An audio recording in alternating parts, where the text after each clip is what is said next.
श्री स्वामी समर्थ. तुम्हा सगळ्यांचं माझ्या चॅनलमध्ये खूप खूप स्वागत आहे. आजचा दिवस तुम्हाला शुभ जावो. स्वामी तुमच्या सर्व इच्छा पूर्ण करो. तर आज आहे श्रावण अमावस्या. ह्या अमावस्याला आपण पिठोरी अमावस्या असं पण म्हणतो. आज मी तुम्हाला एक अतिशय प्रभावी असा उपाय सांगणार आहे आणि हा जो उपाय आहे तो तुम्ही आजही करू शकता आणि उद्याही करू शकता. याचं कारण मी तुम्हाला सांगते. कारण आज अमावस्या दुपारी 12:25 सुरू होते आणि ती उद्या दुपारी 1:47 आहे. त्यामुळे हा जो उपाय मी तुम्हाला सांगणार आहे तो तुम्ही आज केला तरी चालेल किंवा उद्या केला तरी चालेल. तसंच तुम्ही हा उपाय सपोज तुम्हाला आज दिवसभरात जर टाईम नाही भेटला तर तुम्ही तो आज संध्याकाळी केला तरी चालतो किंवा तुम्ही उद्या 1:47 आधी केला तरी चालतो. पण एवढंच लक्षात ठेवायचं आहे की हा उपाय आपल्याला अमावस्या कालावधीमध्येच करायचा आहे. तर हे झालं. आणि काय असतं बघा, कुठलाही उपाय किंवा सेवा जी असते तो आपण निसंकोच मनाने आणि म्हणजे निसंकोच अंतःकरणाने जर केली ना तर ती नक्कीच फलित पावते. तर काय असतं बघा, आपल्या घरामध्ये अशी एखादी व्यक्ती असते जे कायम सतत आजारी असते किंवा आपल्या घरात वृद्ध व्यक्ती असतात ज्या आजारी वगैरे असतात. तसंच मुलं असतात. आजकाल मुलं इतकी हट्टी आणि चिडचिडी झाली आहेत, तुम्हाला सगळ्यांना माहिती असेल. तर अशी जे चिडी हट्टी किंवा सतत रडताय मुलं, अशी जी मुलं असतात त्यांच्यावर पण तुम्ही हा उपाय करू शकता. तसंच आपली जी वास्तू असते, दुकान असतं, गाडी असते, त्यावर पण आपण हा उपाय करू शकतो. कसं असतं, आपल्या ह्या ज्या वस्तू असतात म्हणजे घर, गाडी किंवा दुकान यांनाही नजर लागत असते. काही लोक असे असतात की असं त्यांची प्रवृत्ती असते काहींची की बघा ना तिचं दुकान किती छान चालतं आहे किंवा तिचं किती छान घर झालं असं म्हणण्याची त्यांची सवय असते. तर आणि काही लोक आपल्याशी खूप हसून बोलतात पण त्यांच्या मनात काय चाललं हे आपण पण नाही सांगू शकत. त्यामुळे आपल्या ह्या वास्तू, दुकान आणि गाडी यावर पण आपल्याला हा उपाय करायचा आहे. उपाय जो आहे तो अतिशय सोपा आहे. तुम्हाला सर्वांना आणि जी एक वस्तू लागणार आहे त्यासाठी तीही तुम्हाला इझिली अवेलेबल होऊन जाईल. तर आता मी तुम्हाला उपाय काय आहे ते सांगते. तर काय करायचं आहे, तुम्हाला एक नारळ तुम्हाला सर्वांना माहिती आहे. नारळ घ्यायचा, तो पूर्ण सोलून घ्यायचा. त्यानंतर जर तुम्ही घरात म्हणजे एखादी आजारी व्यक्ती किंवा मुलांवर हा उपाय करताय तर नारळ असा पकडायचा. नारळाचा जो शेंड्याचा भाग असतो तो त्या व्यक्तीकडे झाला पाहिजे, अशा पद्धतीने नारळ पकडायचा.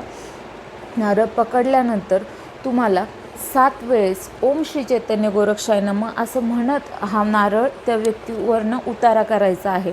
आता मी असं दाखवते, ते मी फ्रंट कॅमेऱ्याने व्हिडिओ शूट करते त्यामुळे तुम्हाला उलटं वाटत असेल, पण तुम्हाला क्लॉकवाईज डायरेक्शनमध्ये म्हणजे घड्याळाचा काटा जसं फिरतो त्या डायरेक्शनमध्ये तुम्हाला उतारा करायचा आहे. उतारा करताना तुम्हाला ओम श्री चैतन्य गोरक्षाय नमः ह्या मंत्राचा जप करायचा आहे. हा मंत्र जर तुम्हाला येत नसेल किंवा माहीत नसेल तर मी डिस्क्रिप्शन बॉक्समध्ये लिहून देते, तुम्ही तो तिथनं बघून घ्या. किंवा जर हा मंत्र तुम्हाला म्हणण्यासाठी अवघड वाटत असेल तर तुम्ही श्री स्वामी समर्थ हा मंत्र म्हटला तरी चालेल.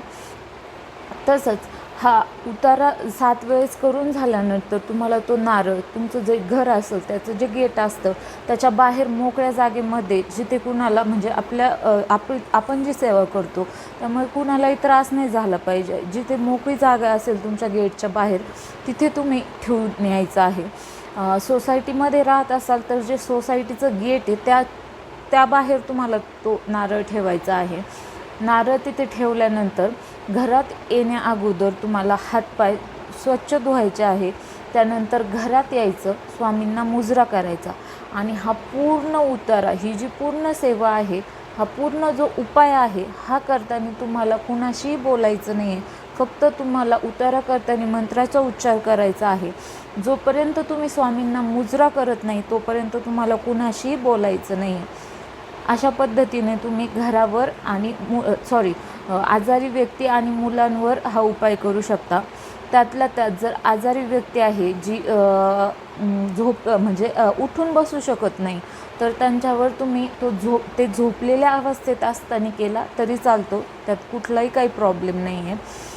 त्यानंतर घरावर किंवा दुकानावर करताना तुम्ही हा उपाय कसा करायचा, तर घराचा आपला जो मुख्य दरवाजा असतो त्याच्यासमोर तुम्हाला उभं राहायचं आहे.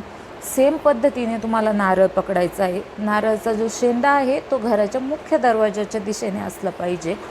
त्यानंतर उतारा करताना तुम्हाला जो घराचा दरवाजा आहे तो पूर्ण कव्हर होईल अशा पद्धतीने तुम्हाला तो उतारा करायचा आहे. म्हणजे पूर्ण खालपर्यंत तुम्ही खाली बसून म्हणजे असं वाकून केला तरी चालेल, पण तुम्हाला पूर्ण दरवाजा कव्हर करायचा आहे, एवढं लक्षात ठेवा.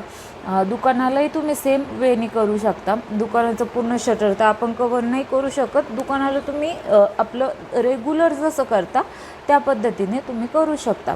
आणि सेम वेने तुम्हाला ओम श्री चैतन्य गोरक्षनाथाय नमः हा मंत्र म्हणायचा आहे. नाही पॉसिबल तो मंत्र म्हणणं, तर तुम्ही श्री स्वामी समर्थ हा मंत्र म्हणू शकता. त्या उतारा करून झाल्यानंतर तो नारळ तुम्हाला तुमच्या घराच्या गेटच्या बाहेर ठेवायचा, हातपाय तोंड धुवायचे आणि घरात येऊन स्वामींना मुजरा करायच्या. अशाच पद्धतीने तुम्हाला हा करायचा आहे. त्यानंतर तुम्हाला गाडीचा उतारा कसा करायचा किंवा जे पण तुमचं वाहन आहे त्यावर तुम्ही हा उतारा कसा करायचा हे मी तुम्हाला आता सांगते. तर जेव्हा गाडीचा उतारा करणार आहात तर तुम्हाला ती गाडी सकाळी आधी पूर्ण स्वच्छ धुवून घ्यायची आहे. त्यानंतर जेव्हा तुम्ही उतारा करणार आहे तेव्हा ती गाडी स्टार्ट असली पाहिजे, म्हणजे गाडी चालू करून ठेवायची आहे. आणि त्यानंतर तुम्हाला सेम वेने ओम श्री चैतन्य गोरक्षाय नमः म्हणून 7 वेळेस उतारा करायचा आहे. उतारा झाल्यानंतर 7 वेळेस जेव्हा तुमचा उतारा पूर्ण होणार आहे त्यानंतर तो नारळ घ्यायचा आणि असा हातात असेल तुमचा तो तसाच गाडीवरनं मागच्या दिशेला पडेल असा फेकायचा. फेकल्यानंतर तो मागे कुठेतरी पडेल, तो जिथे पडला असेल तिथून तो उचलायचा, घराच्या बाहेर गेटच्या बाहेर नेऊन ठेवायचा, हातपाय तोंड धुवायचे, स्वामींना मुजरा करायचा. सेम पद्धतीने तुम्हाला हा उपाय करायचा आहे. अतिशय सोपा आणि अतिशय प्रभावी असा उपाय तुम्ही नक्की करून बघा, तुम्हाला नक्की फरक जाणवेल. आणि असं काहीच नाही की तुम्ही हा उपाय फक्त ह्या अमावस्येलाच करायचा आहे, तुम्ही हा उपाय प्रत्येक अमावस्येलाही करू शकता. तर अतिशय छोटीशी माहिती होती जी मला तुमच्यासोबत शेअर करायची होती. झालेली सेवा स्वामींच्या चरणी रुजू करते आणि हा व्हिडिओ इथेच थांबवते. व्हिडिओ आवडला असेल तर लाईक करा, शेअर करा आणि सबस्क्राईब करा. श्री स्वामी समर्थ.